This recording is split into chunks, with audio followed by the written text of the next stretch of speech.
Sa kabilang linya na po, live via Zoom, ang TUCP spokesperson and legislative officer natin. Pag-usapan ho natin yung iba't ibang issue na may kinalaman ho sa trabaho, lalong-lalo na po ngayon na meron ho tayong tensyon sa Middle East. Abay, makakapanem natin si Sir Carlos Miguel Oñate. Sir Carlos, welcome back to the program. Magandang umaga po. Ay, magandang umaga din po, Sir Ramsey. It's good to be back in your program. Magandang umaga din po sa ating mga taga-subaybay. Okay. Now, Sir Carlos, one of the things na maganda pag-usapan ho natin ay itong pinag-aaralang 4-day work week ng ating administrasyon. Ano ho ba ang masasabi niyo ho dito? Kayo ho ba isang ayon dito? At kung kayo po ay bibigyan ng pagkakataon magbigay ng mga provision regarding this 4-day work week, ano ho ba ang maibibigay niyong suhestyon para maging epektibo itong 4-day work week na ito?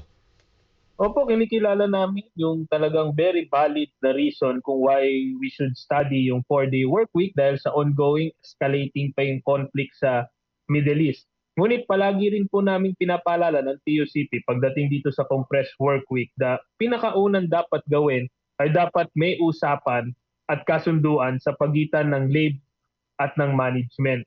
Dahil ito po, patungkol ho ito dun sa fundamental na karapatan ng ating mga manggagawa, dun sa 8 oras na trabaho. Yun ho kasi ang standard, internationally, nationally, mula pa po 1900s. Yun po yung pinag-uusapan. Kailangan magkausap sila kung gusto nilang i-adapt itong setup na ito. At napakahalaga ho nung kasunduan sapagkat yung pangalawa, dapat wala hong kabawasan sa benepisyo at sweldo ng ating mga manggagawa.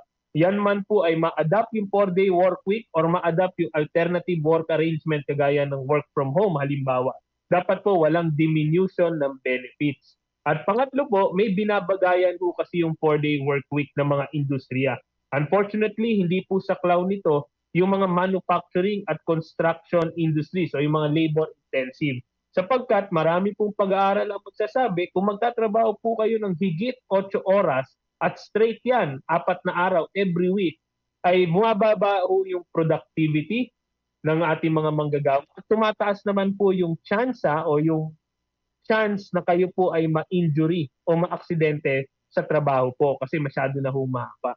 So ito pong lahat na ito ay dapat mapag-usapan bago ho mapag-desisyonan ng both the employers and the workers na i-adapt yung 4-day work week. Okay. Now, speaking of which, sir, nakikita niyo ho ba na ito ay isang malaking tulong sa sitwasyon, itong 4-day work week, or is it a band-aid solution lang? Ang 4-day work week naman po has always been sa amin ay dapat po temporary stopgap measure lamang po. Hindi ito dapat gawing mandatory ng pamahalaan. Hindi rin ito pwedeng unilaterally impose ng employers lang. Dahil talaga naman hong makakatipid sa pamamagitan nitong 4-day work week. Pero wag ho natin sanang kalimutan yung mga karapatan halimbawa ho ng ating mga manggagawa. Halimbawa, kung pag nagtrabaho po kayo ng 8 oras at higit doon, kailangan merong overtime pay. Kasi kung wala po, napakadihado naman po ng mga manggagawa nating arawan ang sweldo at trabaho nila. Kasi imbis na 5 araw, 4 na araw na lamang po sila magtatrabaho. So baka magkaroon ng kabawasan sa kanilang sweldo. Gayun din, yung work from home halimbawa, kung ang usapin ay pagtitipid ng kuryente o pagtitipid ng pamasahe, ensure po natin na yung ating mga employers ang silang magpo-provide ng halimbawa internet allowance at kung ano man pong assistance na pwedeng ibigay ng management, imbis na worker lang po, yung ating mga manggagawa ang left to shoulder everything. Baka nakatipid nga si employer, paano naman tayong mga manggagawa? Tayo na naman talo. Okay. Now, sir, one of which na isa pang iniisip na scheme para makatipid din po ay ang work from home hybrid na setup. Kayo po ba nakikita nyo rin na isang alternatibo ito at ito rin ba ay nakikita natin magandang solusyon din po dito sa tensyon na nangyayari pagdating sa ating pagtitipid? Opo, yung ating work from home setup naman, in fact, meron tayong batas dyan, yung Telecommuting Act, no? TUCP rin ang isa sa mga nagsulong na lalong nagamit yan nung panahon ng pandemya.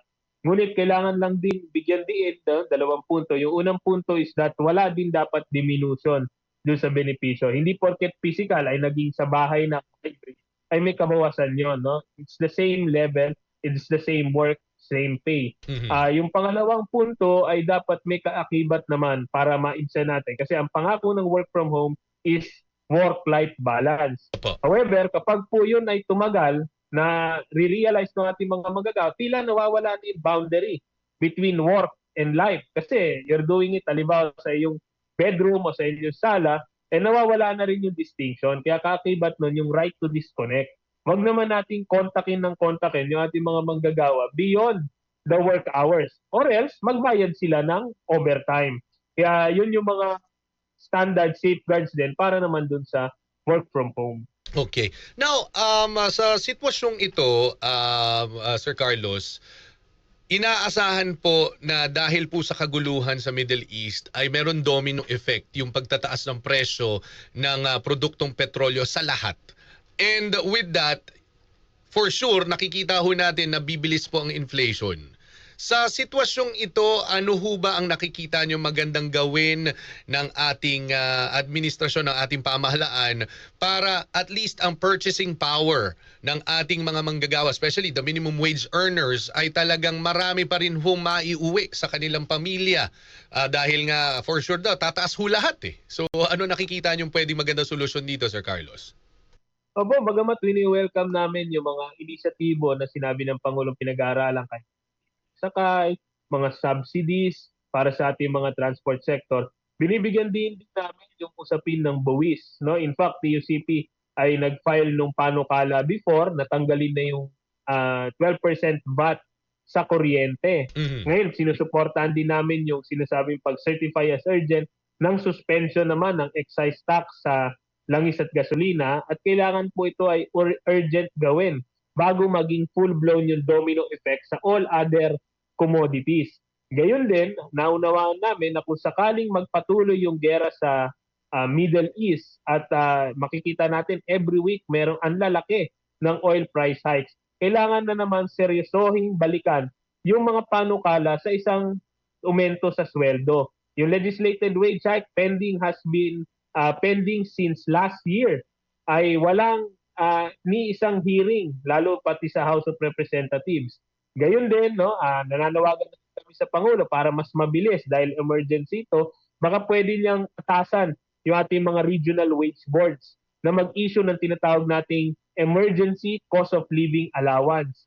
Ito kasing emergency cost of living allowance ay pwedeng kaagad ito ibigay at hindi ito ganun kabigat sa ating mga employers kasi hindi naman ito magpa-factor in sa kanilang retirement pay, sa kanilang overtime. Talaga po ito isang emergency allowance. Kasi malinaw naman sa atin na talagang merong emergency tayong kinakarap. Okay. Now, with that situation na meron ho tayo, Sir Carlos, marami ang nagsasabi, tataas lahat. Will it also affect employment? Yung atin pong employment ay sa kasamaang palad kahit nung wala yung Middle East na crisis has remained, may mga marginal improvements pero lagi natin tinitingnan yung ating underemployment, laging double digit. Natamaan din yan ng corruption crisis kasi sumobrang bagal ang investment at sumobrang konti ang employment sa manufacturing sector. Ngayon naman, pagdating dito sa Middle East na conflict, dahil magkakaroon yung ating mga kumpanya, hindi sila masyadong mag-i-spend kasi very volatile yung market. Ang Mhm. problema natin, babagal din ho yung ating employment. At tandaan natin, tapos na yung ating holiday na seasonal employment. So ito, January, February, ito na yung pagbalik na naman sa totoong numbers natin sa pagdating sa employment.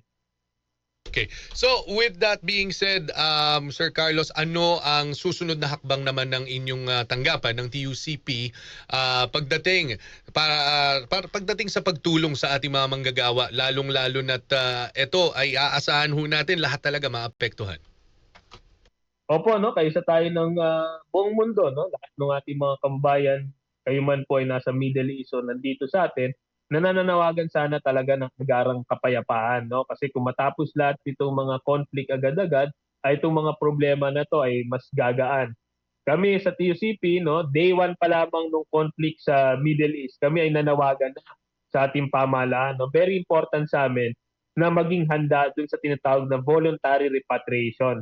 At that time, wala pang gustong umuwi. Pero ngayon, may higit 1,000 na ating mga kababayan na gustong umuwi. Alam namin, batid namin na may kahirapan pa rin dun sa airspace, etc. Pero kailangan handa yung ating mga air assets na once mag-open yon ay maiuwi natin yung mga kababayan. Kasama na rin dun yung reintegration. Kasi yun ang kanilang pangamba eh. Uuwi sila dito, ano naman ang makakain nila, ano matatrabaho nila. Totoo. Gayon din, dito naman po sa atin ay nananawagan pa rin ng TUCP na balikan natin yung usapin ng aumento sa sweldo. Kahit gaano ho yan kalaki o kaliit, basta kagyat po, kahit emergency cost of living allowance, mabigyan yung ating mga minimum wage earners. Ngayon din, no, full support din kami. Matagal na namin na-file yung mga panukala na tatanggalin o buwasan man lang yung buwis sa kuryente at gasolina. Kasi hindi natin maintindihan yan. Napakataas na ng presyo ng gasolina at kuryente, tataksan mo pa.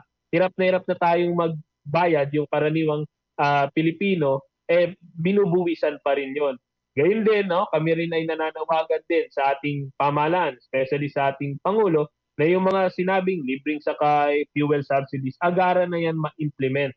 Kasi nawawalan sila ng saysay itong mga emergency intervention. Kung tapos na yung emergency, tsaka pa lang natin maibibigay. Na yan yung lagi nating lesson sa mga fuel subsidy na binibigay natin sa transport sector.